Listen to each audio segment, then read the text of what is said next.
হুজুরের মুখের একটা বরকত অন্যরকম ছিল। উনি যেই মজলিসে বসতেন সেখানে মনে হতো আল্লাহ পাকের পক্ষ থেকে প্রশান্তি নাজিল হচ্ছে। যখন কথা বলতেন কথার ভিতরে মণিমুক্তা ফুটত, কারণ খুশতারা বাশা দিকে জিক্রে দিলবারা গুফতে আয়াত দর হাদিসে দেগারা। প্রিয়জনের কথা যখন কোনো আল্লাহওয়ালার মুখ দিয়ে বের হয় তখন মনে হয় যে তার প্রত্যেকটা কথার ভিতরে মণিমুক্তা লুকায়িত আছে। হুজুরের জীবন, হুজুরের কার্যক্রম, হুজুরের আন্দোলন, হুজুরের মোরাকাবা, হুজুরের মুশাহাদা, যেগুলো আমরা দেখেছি এবং আমরা এগুলো তার থেকে শিখেছি আলহামদুলিল্লাহ। কারণ উলাইকা বাই ফাজনি বিমিসলিহিম ইযা জামাআতনা ইয়া জারিরুল মাজামিউ। কোথায় পাবো তার মতো সাধক, কোথায় পাবো তার মতো রাজনীতিবিদ, কোথায় পাবো তার মতো মায়া মমতা স্নেহদাতা? পাওয়া যাবে না। যেগুলো আমরা না শুধু পুরো কামরাঙ্গীরচরবাসী না, সারা দেশের মানুষ যেগুলো পেয়েছিলেন। এজন্য আল্লাহ পাকের দরবারে হাজার শুকর আলহামদুলিল্লাহ। হযরতের মুখের যেই কথাগুলো আমি নিজের কানে শুনেছি, আমার ডায়েরিতে আমি লিপিবদ্ধ করেছি, সেখান থেকে আপনাদের কিছু শোনাবো। আমার তো নিজের কোনো চালানপাতি নাই, তবে এমন একটা মুহূর্তে আমরা এখানে উপস্থিত হয়েছি যখন সারা বিশ্বে মুসলমানেরা নির্যাতিত। ঠিক না বেঠিক? বিশ্বের মানচিত্র যখন আপনি সামনে নেবেন তখন দেখবেন সারা বিশ্বের মুসলমানরা নির্যাতিত। তাদের দেশ দখল করছে, তাদের বাড়ি দখল করছে, তাদের জমি দখল করছে, তাদের অফিস দখল করছে। ও ইহুদি খ্রিস্টান পশ্চিম বিশ্বের ইঙ্গিতে, তাদের ইশারায় সব তারা করছে। কিন্তু তারা যখন দখল করে এটা তাদের জন্য অন্যায় হয় না। মুসলমানরা যখন প্রতিরোধ করতে যায় তখন মুসলমানরা হয় সন্ত্রাসী। আসলে কি মুসলমানরা সন্ত্রাসী? ইসলাম কি সন্ত্রাসীর ধর্ম? আমি বলছি না, ওদের মুখ থেকেই শোনেন। আমাদের প্রতিবেশী রাষ্ট্রের নাম কি? জোরে বল, আরো জোরে। বন্ধু না শত্রু? দুই দল হয়েছে, কেউ কয় বন্ধু, কেউ কয় শত্রু। আসলে বন্ধু না শত্রু? কেমন দোস্ত?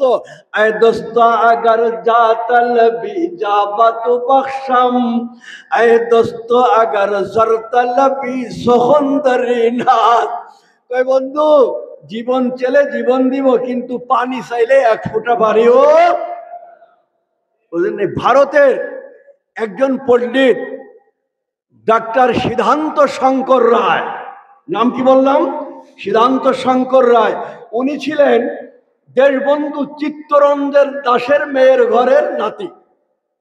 দেখেন ইসলাম কেমন ধর্ম। ইসলাম, মুসলমান, কোরআন কোন সন্ত্রাসী নয়। এর মধ্যে সন্ত্রাসী বলতে কিছু নাই, বরং এই কোরআন পৃথিবী থেকে সন্ত্রাসীকে উৎখাত করার জন্য আল্লাহ পাকে কোরআন নাজিল করেছেন। উনি কি বলছেন?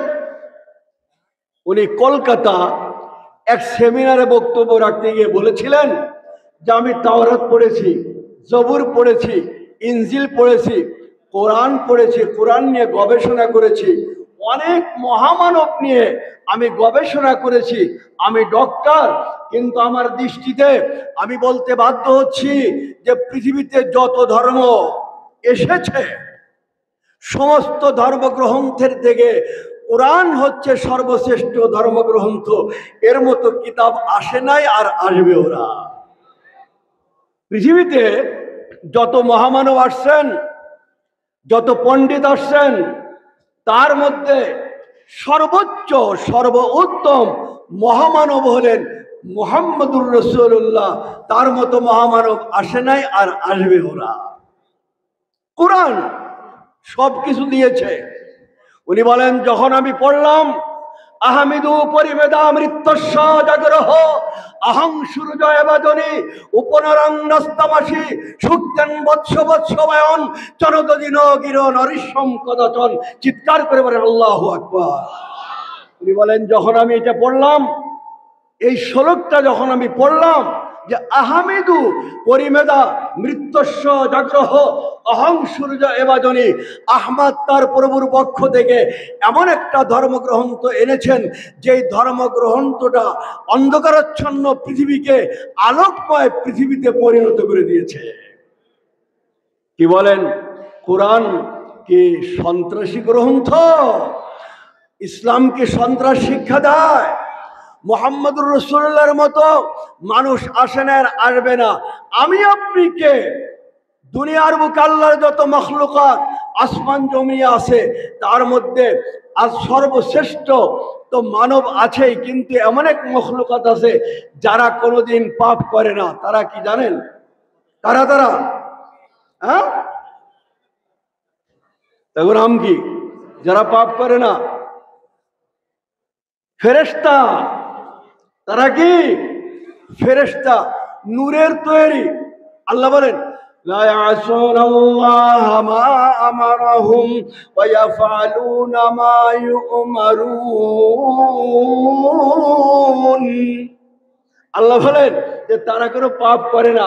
আল্লাহ যা বলেন, যেটা বলেন, যখন বলেন তাই করেন। সমস্ত ফেরেশতাদের নেতা কে?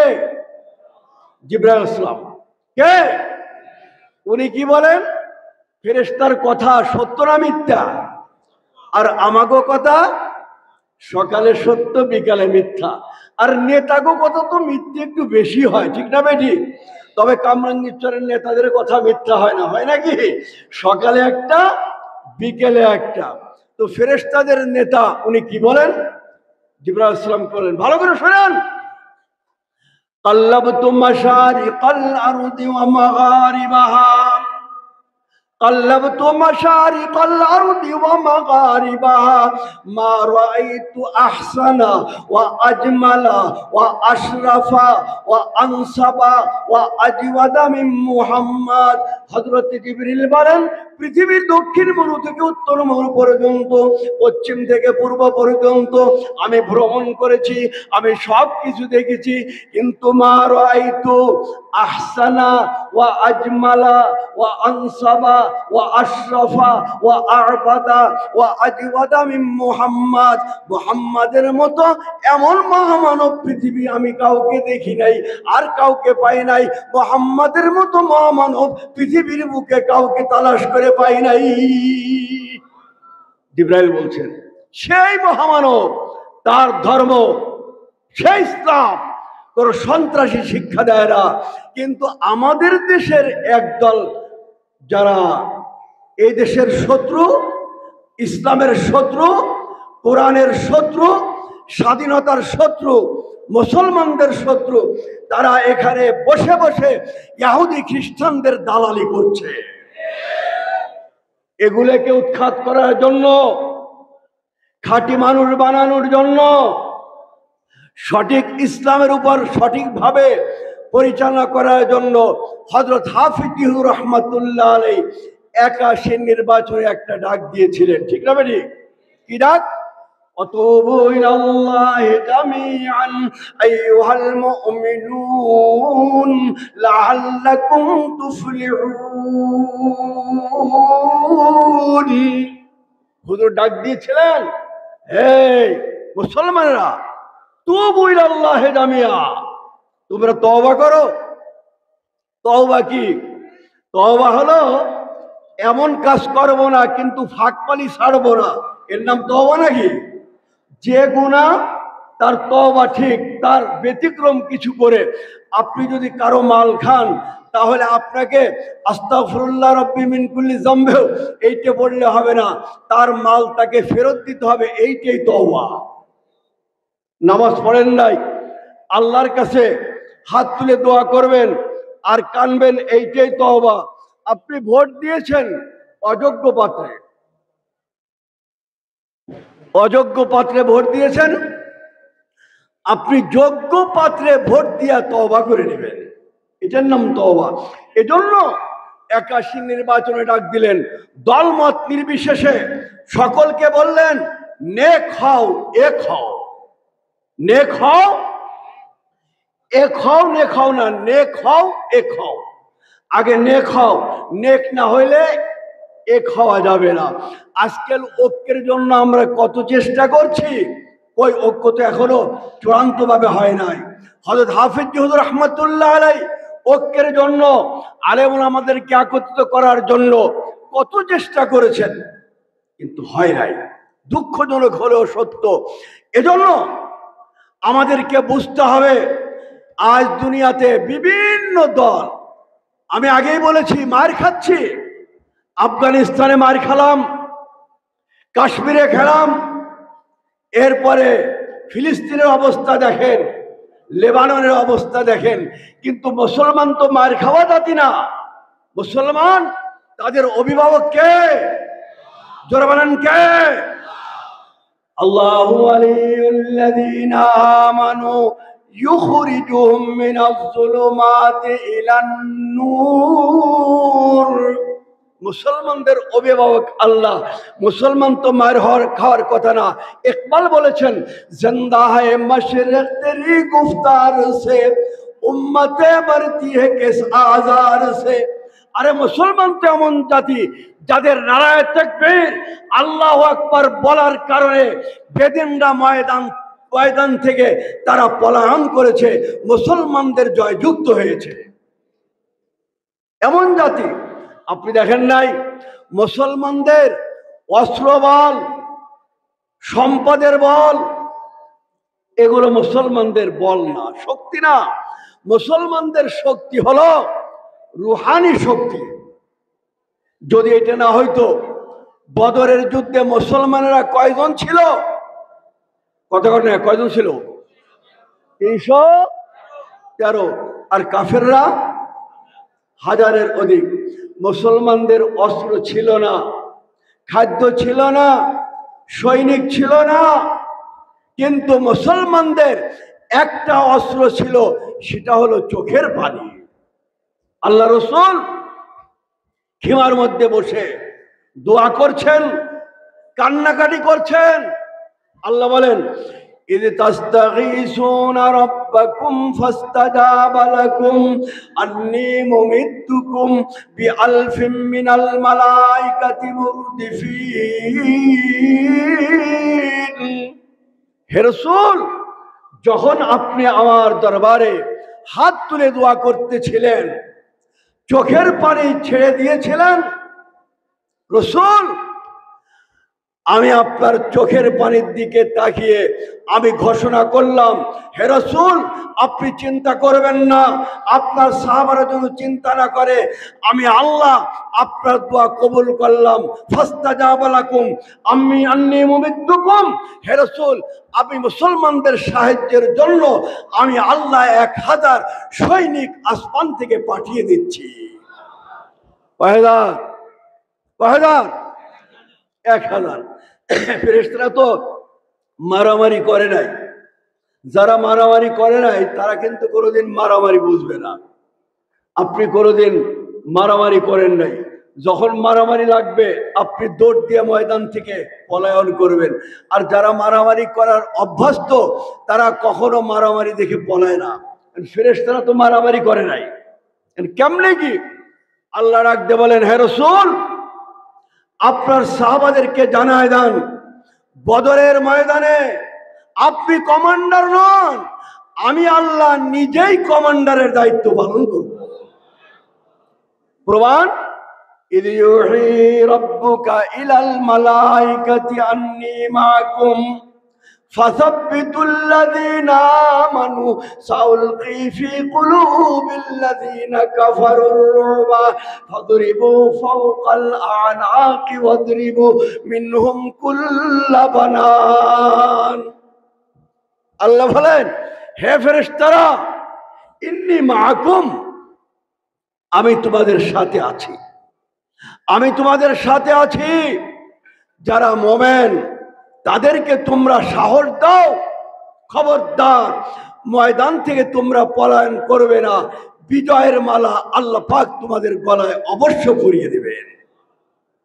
আর সাউলকি ফি কুলুবিল্লাযিনা কাফারুর রুবা, কাফেরদের অন্তরের মধ্যে ভয় আমি দিয়ে দিব। ফাদরিবু ফাওকাল আনাক, ওদের গর্দানে আঘাত করো আর প্রত্যেক জোড়ায় জোড়ায় আঘাত করো। আল্লাহ পাক বলেন বদরের যুদ্ধে মুসলমানদের সাহায্য এসেছে চোখের পানি, কিন্তু আজ সেই চোখের পানি নাই। ঠিক না ঠিক? হাফিজুর রহমতুল্লাহ আলাই এই চোখের পানি দিয়ে এই বৃদ্ধ বয়সে সারা দেশে সফর করেছেন। একটাই উদ্দেশ্য ছিল, দেখো তোমরা মানুষের মতো মানুষ হও, মানুষের মতো মানুষ হও, তোমরা বাস্তবে মানুষ হও। তোমরা নামকে বাস্তে মানুষ হয়েও না, বাস্তবে মানুষ যারা হবে, বাস্তবে দিনদার যারা হবে, বাস্তবে আল্লাহওয়ালা যারা হবে, মৃত্যুর সঙ্গে সঙ্গে আমার আল্লাহ তাদেরকে জান্নাতের মালিক বানায় দেবে। আর যদি টানুস হই, টানুস বলেন, টানুস মানুষ আর টানুস, টানুস হলো আপনাদের দেশে আছে কিনা, যারা গ্রাম অঞ্চলে তাদের বাড়ি তারা বলবেন, গ্যান্ডারি খ্যাত হয় না, গ্যান্ডারির খ্যাত, তরমুজের খ্যাত, বাঙ্গির খ্যাত, এগুলো কৃষকরা করে। তো তরমুজ, বাঙ্গি আর গ্যান্ডারির সবচেয়ে বড় শত্রুকে জানেন কে? শ্রীগাল। শ্রীগাল যারা বাংলা এলাকায় শিয়াল, বড় শত্রু। তো মালিক খুব চালাক, মালিক দেখে যে আমার এত টাকার গ্যান্ডারি খ্যাত, এত টাকা খরচ করে আমি তরমুজের খ্যাত করেছি, বাঙ্গির খ্যাত করেছি, শিয়াল খাবে? খেতে দেওয়া যাবে না। তো শিয়ালকে বোকা বানানোর জন্য মালিক করলো কি, খড় দিয়ে একটা মানুষ বানাইলো। এরপরে তাকে গায়ে দেওয়ার জন্য বড় হুজুরের একটা জামা নিয়ে আসলো। এরপরে আর এক হুজুর একটা লাঠি নিয়ে আসলো, একটা পাগড়ি পরায় দিল। কি বলেন, এটি কি মানুষ? মানুষ নাকি? মানুষের আকৃতি। এটি হলো শিয়াল খাদাই না মানুষ। শ্রীওয়াল যখন দূরের থেকে দেখছে যে বিরাট হুজুর লাঠি একটা নিয়ে দাঁড়ায় রয়েছে, ও তো গ্যান্ডারি খাওয়ার জন্য আসছে, কিন্তু এইটা দেখা ও একবারে এমন ভাবে ভাগা শুরু করছে, গ্যান্ডারি খাওয়া তো দূরের কথা, ওখান থেকে সে 6 মাইল দূরে চলে গেছে। কি বলে, এটি কি মানুষ? কবি বলে, ইকেমি বিনি খিলাফে আদমান নেসতন আদম খিলাফে আদমান आदमियत लहमशामा पुश्तनेस आदमियत जुज़्ज़ाए मौलानेस करबा सूरत आदमी इंसाबुदे अहमद अबू जहल हम एकसाबुदे। मौलाना रूमी बोलेन এটা আসলে মানুষ না, এটা মানুষ নামের একটা আকৃতি মাত্র। বাস্তব মানুষকে, যেই মানুষটা চলতে ফিরতে উঠতে বসতে শয়নে স্বপনে সর্বক্ষেত্রে আল্লাহকে স্মরণ করে, সে হচ্ছে প্রকৃতপক্ষে মানুষ। দুনিয়াতে তার কোনো চিন্তার প্রয়োজন নাই, তার কোনো ভাবনার প্রয়োজন নাই, তার কোনো টেনশনের প্রয়োজন নাই। দুনিয়ার সমস্ত সমস্যার সমাধান আল্লাহ তা করে দিবেন এবং মৃত্যুর সঙ্গে সঙ্গে আল্লাহ পাক তার জন্য জান্নাতের দরজা খুলে দেবেন। সেই মানুষ বানানোর জন্য, খাঁটি মানুষ বানানোর জন্য উনি 81 নির্বাচনে অংশগ্রহণ করে ডাক দিলেন, তুবু ইলাল্লাহি জামিআ আইয়ুহাল মুমিনুন লাআল্লাকুম তুফলিহুন। জাতি যদি হযরতের ডাকে সাড়া দিত, আর হুজুর একটা কথা বলে গেছেন, আপনারা খেয়াল রাখবেন, এখানে যারা আছেন হযরত বলেছেন যে আমার এই খেলাফতের নেতা কর্মী সমর্থক যারা, তারা আমি আশা করছি ইমাম মেহদী আলাইহিস সালামের দলভুক্ত হবে। শুনছেন এরা? এখানে আমরা যারা আছি তারা তো খেলাফত আন্দোলনের কর্মী বানিয়ে থাকি। বলেন আপনারা? হাত তুলে দেখান, নারায়ে তাকবীর, জোরে নারায়ে তাকবীর। আয় মর্দ মুসলমান তুঝে হায়দার কি কসম है दुश्मन हो मुकाबिल तो लगा नाराए तकबीर। তাহলে আমরা সবাই খেলাফতের কর্মী সমর্থক। কিন্তু দুঃখজনক হলো সত্য, আজ বিভিন্ন জন এই কথা নিয়ে খেলাফতের নামে অনেক কয়েকজন, বিশেষ করে কয়েকজনে বলছে, আমি নিজে শুনেছি যে আমার এই দলের হাফিজ হুজুরের রিফারেন্স দিয়ে বলে যে হুজুর বলছেন এই খেলাফতের যারা কর্মী বা সমর্থক তারা ইমাম মেহেদী আলাইহিস সালামের সৈনিকদের দলভুক্ত হবে। যে খেলাফতের কথা তোমরা বলো ওই খেলাফত না, হাফিজ হুজুর রহমতুল্লাহ আলাইহি যেই খেলাফত প্রতিষ্ঠিত করেছেন, যার মার্কাজ জামিয়া নুরিয়া, দুরিয়া ছাড়া অন্য কোন জায়গায় মার্কাজ বানায়া খেলাফত প্রতিষ্ঠিত করতে চাও, ইমাম মাহদীর সৈনিকদের দলভুক্ত করতে চাও, এটা নয়, একমাত্র হাফিজ হুজুর রহমতুল্লাহ আলাইহি খেলাফত আন্দোলন। আমাদেরকে নেক এবং এক বানানোর জন্য চেষ্টা করেছেন এবং বলছেন ये जमाना पुरफतन है, वली होना तो दरकनार, ईमान बचाना ही मुश्किल है। কঠিন যুগ, আল্লাহর ওলি হওয়া দূরের কথা, ইমান বাঁচানোই কঠিন হয়ে যাবে। আল্লাহর ওলি হওয়া তো কঠিন, ইমান বাঁচানো মানুষের জন্য খুব কষ্টকর হয়ে যাবে। এজন্য দেখবেন চলতে ফিরতে উঠতে বসতে সর্ব জায়গায় সর্বক্ষেত্রে গুনার গুনাহ। বিশেষ করে আমাদের এই যুব সমাজকে লাইনচ্যুত করার জন্য তাদের চক্রান্ত, বিভিন্নমুখী চক্রান্ত, তার ভিতরে একটা চক্রান্ত সেটা হলো মোবাইল, ফেসবুক। ঠিক না বেটি? মোবাইল ইন্টারনেট উপকার করেছে অবশ্য, কিন্তু মুসলিম যুব সমাজকে উপকারের থেকে হাজার হাজার গুণ বেশি ক্ষতি করেছে। তারা দেখছে যে মুসলমানদেরকে ঈমান থেকে, ইসলাম থেকে দূরে সরানোর জন্য এই চক্রান্ত। তবে হ্যাঁ, যারা এগুলোকে উপেক্ষা করে দ্বীনের উপরে থাকবে তারা হবে ইসলামের মুজাহিদ। যেমন আপনারা দেখেছেন আফগানিস্তান, আপনারা দেখেছেন ফিলিস্তিন, তারা মরতে রাজি, জীবন দিতে রাজি, কিন্তু তারা কাফের বেঈমানদের সামনে মাথা নত করতে রাজি না। কারণ জীবন তো চলেই যাবে, যাবে না? না চিরদিন আমরা থাকবো?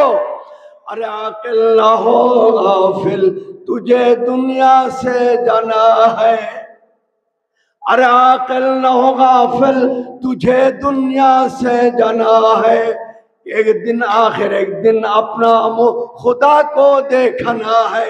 যেতে তো হবে, যাওয়ার মতো যাব, আমরা যাব যাওয়ার মতো। আমরা বিড়াল নিয়ে বিড়ালের অবস্থায় বেঁচে থাকতে চাই না, আমরা সিংহের মতো বেঁচে থাকতে চাই। আফগানিস্তান ফিলিস্তিনের মুসলমানদের একই অবস্থা। দেখেন আজ আমাদের দেশে আগুন লাগানোর জন্য বিভিন্ন রকম চক্রান্ত করছে। কিছুদিন আগে মাজার পূজারীদেরকে দিয়া দেখছেন না আপনারা, ভাঙে ওরা, আবার মিছিল করে ওরা। মাজার পূজারীদেরকে দিয়ে এদেশের ভিতরে একটা অস্থিরতা সৃষ্টি করার জন্য পায়তারা করেছে। ওটা বন্ধ হয়েছে, এখন শুরু করছে কাকে দিয়া কোন তো ইসকন এটি দিয়া দেখলো যে এখানে তো কোনো কাজ হচ্ছে না। বিভিন্ন সীমান্তে তারা ওই হিন্দুদেরকে, উগ্রবাদী হিন্দুদেরকে জমা করে মুসলমানদের বিরুদ্ধে, এদেশের বিরুদ্ধে চক্রান্ত করছে।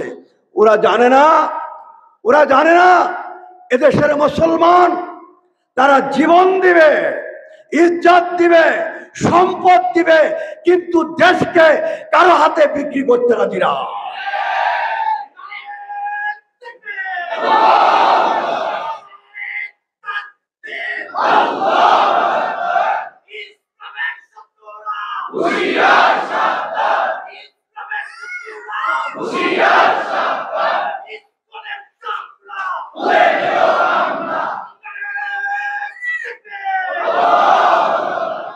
এজন্য আমাদের সকলকে প্রস্তুতি গ্রহণ করতে হবে। দুনিয়ার কোনো সাহায্যের দরকার নাই। আমাদের সাহায্য কে করবেন?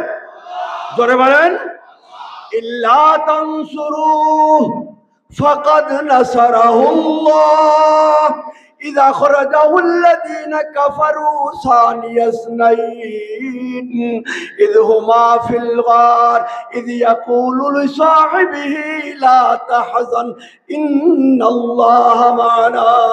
আল্লাহু আকবার। আল্লাহ রাব্বুল আলামিন বলেন, ও দুনিয়ার মানুষ শোনো, তোমরা যদি আমার নবীকে সাহায্য না করো, আমার নবীর পিছনে না থাকো, আমার নবীর সঙ্গে শত্রুতা করো, ভালো করে শুনে নাও, ফাকাদ নাসারাহুল্লাহ, আমি আল্লাহ আমার নবীর জন্য সাহায্যের দরজা খুলে দিয়েছি। আল্লাহ ইতিহাস আমাকে আপনাকে শুনিয়ে দেন, ইযা খারাজাউল্লাযীনা কাফারু সানিয়াসনাইন, যখন দুনিয়ার সমস্ত মানুষ নবীর শত্রু, কোরআনের শত্রু, ইসলামের শত্রু, নবীর একজন মাত্র বন্ধু ছিল, তিনি কে? হযরত আবু বকর। এই জমিনে একমাত্র বন্ধু হযরত আবু বকর। করছে সদাকত মে তেরা নাম চাহিয়ে, সিদ্দিক তেরা নাম কা ইসলাম চাহিয়ে। বন্ধু ছিলেন এই পৃথিবীর জমিনে একমাত্র আবু বকর সিদ্দিক। তাকে নিয়ে কোথায় গেলেন? ইযা খারাজাহুল্লাযীনা কাফারু সানিয়াসনাইন ইয হুমা ফিল গার। ওই গর্তের ইতিহাস দেখেন, সেখানে কেউ ছিল না। হযরত আবু বকর সিদ্দিক, হযরত সিদ্দিক আকবর নবীজিকে তার রানের উপরে শোয়াই দিলেন। কান্নাল কুরআনা ফির রিহাল, কোরআন যেমন রেহেলের ভিতরে থাকে, হযরত সিদ্দিক আকবর নবীজির মাথাটা তার রানের উপরে রেখে দিলেন। হুজুর বেদার হলেন, সিদ্দিক আকবর অবস্থা দেখলেন, দেখার পরে কি বললেন? ও আল্লাহ, আসমান জমিনের মালিক, আমার সিদ্দিক আমার জন্য নিবেদিত সবকিছু বিসর্জন দিচ্ছে। ও আল্লাহ, আমি তোমার কাছে দরখাস্ত করি, তোমার কাছে আমি মিনতি জানাই, তোমার কাছে আমার ফরিয়াদ, কিয়ামতের ময়দানে আমার সিদ্দিককে আমার পাশে থাকার পারমিশন দিয়ে দিও। আর সে আজিম থেকে খবর এসে গেল, হে বন্ধু, আমি তোমার দোয়া কবুল করে নিলাম। সাহায্যকারী ছিলেন আল্লাহ। আজকেও সেই আল্লাহ আছে না নাই? সবই আছে, কিন্তু আমাদের নীতি নাই, আমাদের চোখের পানি নাই, আমরা দিনদার হতে পারি নাই, আমরা মুসলমান হতে পারি নাই। সেই কথাই তো আল্লাহ বলছেন, ওয়ালা তামুতুন্না ইল্লা ওয়া আনতুম মুসলিমুন। খবরদার, খাঁটি মুসলমান না হয়ে পৃথিবী থেকে আসবা না। মুমিন হতে হবে, মুসলমান হতে হবে, সঠিক দিনদার হতে হবে। এজন্য ভাই, হাফেজ চৌধুরীর শিক্ষা, হাফেজ চৌধুরীর আন্দোলন, হাফেজ চৌধুরীর খেলাফত আন্দোলনের একটাই মাত্র উদ্দেশ্য, আমরা মুমিন হব, চোখের পানি ছাড়বো, আল্লাহ পাক সব কিছু আমাদের জন্য ব্যবস্থা করবেন। ঠিকটা বেঠিক? হযরত সালাউদ্দিন আইয়ুবী তিনি যুদ্ধে লিপ্ত কমান্ডারের দায়িত্ব পালন করছেন। শুনতে পেলেন শত্রুদের থেকে জাহাজ ভরে ভরে মুসলমানদের বিরুদ্ধে আরো সৈনিক আসছে। সালাউদ্দিন আইয়ুবী অন্য কোনো চিন্তা করেননি, তিনি চলে গেলেন বাইতুল মাকদাস মসজিদে। সারা রাত্রিতে কাঁদলেন, চোখের পানি ছেড়ে দিলেন, আল্লাহর কাছে দোয়া করলেন, ও আল্লাহ, তুমি ছাড়া আমাদের আর কেউ নাই। কি বলেন, আছে নাকি? আপন কে? আপন কে? আল্লাহ আপন, সবকিছুই আপন। এই বিশ্বাস যদি স্থাপন করতে পারি, সবকিছুর ব্যবস্থা আল্লাহ পাক তার পক্ষ থেকে করবে। সালাউদ্দিন আইয়ুবী সারা রাত্রে কাঁদছেন। ফজরের নামাজ পড়ে মসজিদের গেটে আসছেন, দেখেন একজন সুন্দর মানুষ, সুন্দর দাড়ি। সালাউদ্দিন আইয়ুবী তার দিকে তাকালেন, সালাম দিয়ে তিনি জবাব দিলেন। উনি বলেন যে আমি দেখতেছিলাম তার চেহারার থেকে নূরের ঝলক বের হচ্ছে। সালাউদ্দিন আইয়ুবী বলেন, হুজুর দোয়া করেন, শায়েখ দোয়া করেন মুসলমানদের বিরুদ্ধে কাফের বেঈমানরা, এই খ্রিস্টানরা, এই ইহুদিরা কি বলেন, আমাদের বড় শত্রু কারা? ইহুদি না খ্রিস্টান? ইহুদি, যেরকম কারা? ইহুদিরা, এরপরে খ্রিস্টান, বৌদ্ধ যারা আছে। কারণ মুসলমানদের বন্ধু কেউ না, কেউ না। মুসলমানদের বন্ধু মুসলমান। এজন্য আল্লাহ বলছেন, লা তাত্তাখিযুল ইয়াহুদা ওয়ান নাসারা আউলিয়া মিন দুনিল মুমিনিন। হে মুসলমানরা, তোমাদের বন্ধু একমাত্র মুসলমান। ইহুদি, খ্রিস্টান, বৌদ্ধ, হিন্দুরা তোমাদের বন্ধু না। উনি দেখেন নূরের ঝলক, বলে হুজুর দোয়া করেন, দোয়া করেন। এই অবস্থা। উনি মুস্কি হেসে বলেন, ও সালাউদ্দিন, তুমি আমার কাছে দোয়া চাচ্ছ? সারা রাত্রিতে তুমি যে কান্নাকাটি করেছো, তোমার চোখের পানি দেখে আল্লাহ পাক শত্রুদের সমস্ত সৈনিকদেরকে সাগরের মধ্যে ডুবিয়ে দিয়েছেন। ইল্লা তানসুরু ফাকাদ নাসারাহুল্লাহ, সাহায্য করবেন আল্লাহ।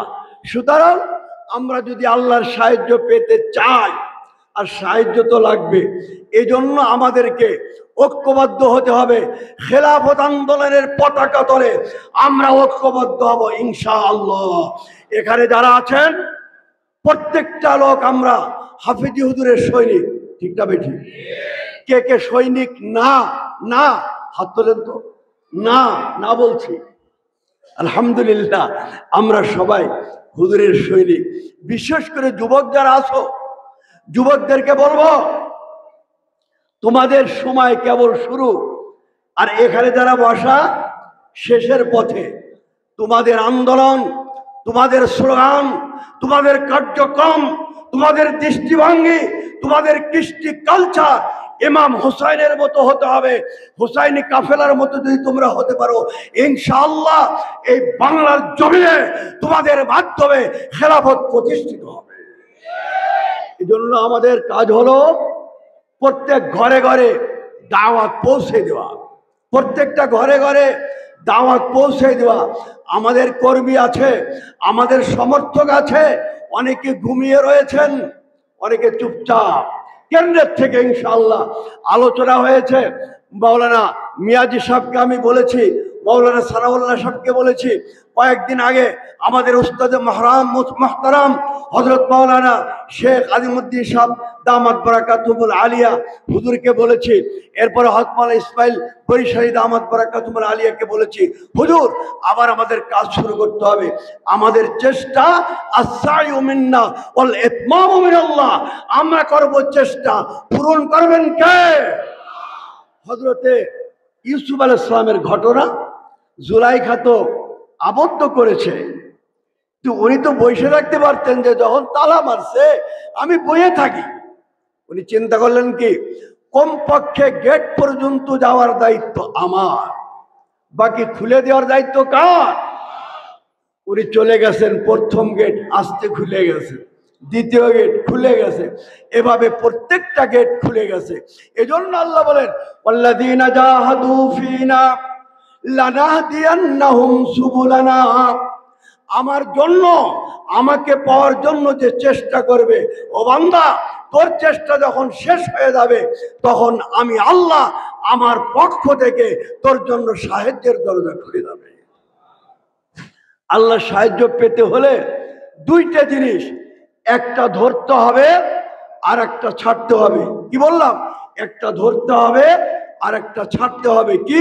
ফালা তাখশাউহুম ওয়াখশাউনি। আল্লাহ বলেন, ফালা তাখশাউহুম, কোন মখলুককে ভয় করা যাবে না। কে কি করলো, কে কি বললো, সেটা আমার দেখার বিষয় না। আমার দেখার বিষয় হচ্ছে আমার আল্লাহ কি বললেন। মখলুককে ছাড়ো, খালেককে ধরো। মখলুককে ছাড়ো, আল্লাহকে ধরো। যদি হয় কি হবে, যে জিনিসটা দুনিয়াতে মারামারি কিনে, এখন তো কিনিয়া পেট, পেটের জন্য মানুষ চুরি করে, পেটের জন্য ডাকাতি করে, পেটের জন্য ছিনতাই করে, পেটের জন্য রাজনীতিও নাকি মারামারি তো পেটের জন্যই করে। অন্যের জমি দখল করে পেটের জন্য, অন্যের বাড়ি দখল করে পেটের জন্য। আল্লাহ পাক বলেন, একটা ধরো আর একটা ছাড়ো। যদি ধরতে পারো ছাড়তে পারো, আমাকে ধরতে পারো, গায়রুল্লাহকে ছাড়তে পারো, আমি আল্লাহ আমার পক্ষ থেকে 2টা পুরস্কার দিব। চিৎকার করে বলেন সুবহানাল্লাহ। পুরস্কার পাইতে চান? পাইতে চান? এক, وَلِيُتِمَّ نِعْمَتِي عَلَيْكُمْ وَلَعَلَّكُمْ تَهْتَدُونَ। আল্লাহ বলেন যে বান্দারে, যদি 2টা করতে পারো, মাখলুককে ছাড়ো। ওই যে তবলিগালা ভাইরা কয় না যে কারো থেকে কিছু হয় না, মাখলুক থেকে কিছু হয় না, সব হয় কার থেকে? খালেক থেকে। মাখলুক খালেক। তবে ভাই শোনেন, আবার এর মধ্যে একটু সমস্যা হয়ে গেছে। কি বলেন, ঠিক না বেঠিক? খবরদার, একমাত্র আলেমদের নেতৃত্বেই আমাদের চলতে হবে, ঠিক না বেঠিক? একজন ইঞ্জিনিয়ার, একজন প্রকৌশলী, একজন অ্যাডভোকেট, তিনি যদি আমির হন, তিনি কি কোরআনের দাওয়াত দিতে পারবেন? অথচ আল্লাহ বলছেন, ইয়া আইয়ুহার রাসূল বাল্লিগ মা উনজিলা ইলাইক। হে রাসূল, আপনার উপরে যা অবতীর্ণ হয়েছে যেই কোরআন, ওই কোরআন থেকে দাওয়াত দেন। কি বলেন, কোরআন পড়ছে কারা? কোরআন বুঝছেন কারা? কোরআনের মাহফিল করেন কারা? সুতরাং আলেমরা কোরআন বুঝেছেন, আলেমরা কোরআনের কথাই বলবেন। সুতরাং আমরা সমস্ত কাজের নেতৃত্বে যারা দেবেন তারা হচ্ছে আলেম। আলেমদের নেতৃত্বই যদি আমরা মেনে নিতে পারি, সঠিক দিনের উপর আমরা থাকতে পারবো, ঠিক না বেঠিক? সব কাজে আলেমরা। কারণ আমি জিজ্ঞেস করি, ওয়াজ করে কারা? তাফসীর করে কারা? ইমামতি কারা? খুতবা দেয় কারা? আলেমরা। জানাজা পড়ায় কারা? দোয়া করে কারা? সবটাই আলেমরা করে। দাওয়াত ও তাবলীগের কাজও আলেমরাই করলো। অনেকে বলে যে আলেমরা তো চিল্লা লাগায়নি। আরে বেটা, এই সমস্ত আল্লাহর ওলিরা 12-13 বছর, কেউ 20 বছর পর্যন্ত কোরআন হাদিসের অতল তলদেশ থেকে মণিমুক্তা কুড়িয়ে তাদের হৃদয়ের মধ্যে গেঁথে দিয়েছেন। তারাই জাতিকে সঠিক পথের সন্ধান দিতে পারে। যিনি ইমামতি করেন তিনিও তাবলীগের কাজ করছেন, যিনি মুয়াজ্জিন তিনিও তাবলীগের কাজ, যিনি বুখারী পড়ান তিনিও তাবলীগের কাজ করছেন, যিনি ওয়াজ করছেন তিনিও তাবলীগের কাজ করছেন, যিনি লেখালেখির মাধ্যমে জাতিকে দিশা দিচ্ছেন তিনিও তাবলীগের কাজ করছেন, ঠিক না ভাই? একটা গল্প বলি। হাফিজুর রহমাতুল্লাহ আলাই যখন দিল্লি গেলেন, তখন এক মসজিদে বসছেন। ওইখানের কিছু সাথীরা আইসা হুজুরের কাছে অভিযোগ করছে, হুজুর, তবলীগের কিছু ভাইরা তারা বলতেছে মাদ্রাসা छोड़ दो, खानका छोड़ दो, इमामत छोड़ दो, मुअज्जिन तर्क कर दो और चिल्ला में दाखिल हो जाओ। সব বাদ দিয়া চিল্লায় চলে আসো। হুজুর তো কথা প্রথমে শুনতেন, এরপরে আস্তে করে মাথা উঁচু করে জবাব দিতেন, ঠিক না বেঠিক? যারা দেখেছেন হযরতকে, যারা দেখেছেন তাদের কিসমত কত ভালো। আরে আমরা তো এটাই বলতে পারবো, হে আল্লাহ, আপনার কুতুবের দরবারে আমরা বসেছি, তার সঙ্গে মুসাফা করেছি। আপনি আশ্চর্য হয়ে যাবেন। আমি আজ থেকে নিয়ে 8-10 বছর আগে ঈশ্বরদী এক প্রোগ্রামে গেছি। তো প্রোগ্রামে যাওয়ার আগে শুনছে যে হাফিজ হুজুরের ছাত্র, আমাদের তো এইটাই তো বড় সম্পদ, হুজুরের ছাত্র আসতেছে। আর একটু শুনছে যে হুজুরের কথা উনি বলে দিতেন মানুষকে স্পষ্টভাবে। তো ওয়াজের পরে ওইখানে ডিসি সাহেব আইসা আমার সাথে মুসাফা করতে করে এমন করে এ হাত চুমু দিচ্ছে। একে কি ভাই ব্যাপার নেই? কয় যে আমি হাফিজ হুজুরের কথা শুনছি, আমি তার বক্তব্য আমি দেখেছি, কিন্তু তাকে সরাসরি দেখতে পারি নাই, তার সঙ্গে মুসাফা করতে পারি নাই। যেহেতু আপনার হাতটা হাফিজ হুজুরের হাতের সঙ্গে লেগেছে, আমি মুসাফা করে নিজেকে ধন্য মনে করেছি। আমি মনে করছি এই মুসাফার খাতিরে আল্লাহ হয়তো আমাকে মাফ করে দিতে পারে। আল্লাহর কুতুব প্রথমে শুনতেন, এরপরে জবাব দিতেন। হুজুর বলে, হ্যাঁ মেয়েরা শোনো, এই যে মসজিদটা, এই মসজিদ করতে রাজমিস্ত্রির দরকার হয়েছে। কাঠ মিস্ত্রির দরকার হয়েছে, রং মিস্ত্রির দরকার হয়েছে, রড মিস্ত্রির দরকার হয়েছে, সব মিলে ইট বালু লাগাইয়া এই বিল্ডিংটা হয়েছে। এখন যদি রড মিস্ত্রি বাদ দিয়া খালি রং মিস্ত্রি কাঠ মিস্ত্রি আসতে হতো না, মানে পুরো কমপ্লিটের জন্য কাঠ মিস্ত্রি, রং মিস্ত্রি, হ্যাঁ, এরপরে রাজমিস্ত্রি, এসব মিলে এই বিল্ডিংটা হয়েছে। মনে করো ইসলামে একটা বিল্ডিং, ইসলাম এদেশের বুকে দুনিয়ার বুকে কায়েম রাখতে হলে আলেম লাগবে, মাদ্রাসা লাগবে, খানকা লাগবে, ওয়াজ লাগবে, লেখা লাগবে, তফসিল লাগবে, সবগুলো মিলে ইসলামের কাজ হবে। আর ইসলাম তো পরিপূর্ণ। আল্লাহ বলেন আলিয়াউমা আকমালতু লাকুম দীনাকুম ওয়া আতমামতু আলাইকুম নি'মাতি ওয়া রাযীতু লাকুমুল ইসলাম দীনা। আল্লাহ বলে দিয়েছেন পরিপূর্ণ, পরিপূর্ণ। সুতরাং তবলিগও লাগবে, মাদ্রাসাও লাগবে। কি বলেন, এই মাদ্রাসা যদি বন্ধ করে দিয়ে সব তবলিগি আমরা লাগে যায়, দুনিয়ার সব মাদ্রাসা 20 বছর পরে কি হবে? সব বন্ধ, সব শেষ, সব শেষ। হ্যাঁ, মাদ্রাসা লাগবে। হুজুর বলতেন এই মাদ্রাসাগুলো নূহ আলাইহিস সালামের কিস্তির মতো। হযরত নূহ আলাইহিস সালামের নৌকায় যারা অংশগ্রহণ করেছিল তারা যেমন সঠিক পথে ছিল, তারা যেমন প্রাবদ থেকে মুক্তি পেয়েছে, এই মাদ্রাসার সঙ্গে যাদের সম্পর্ক থাকবে তারাও কিয়ামতের ময়দানে কঠিন বিপদ থেকে ইনশাআল্লাহ তারা উদ্ধার পেয়ে যাবে।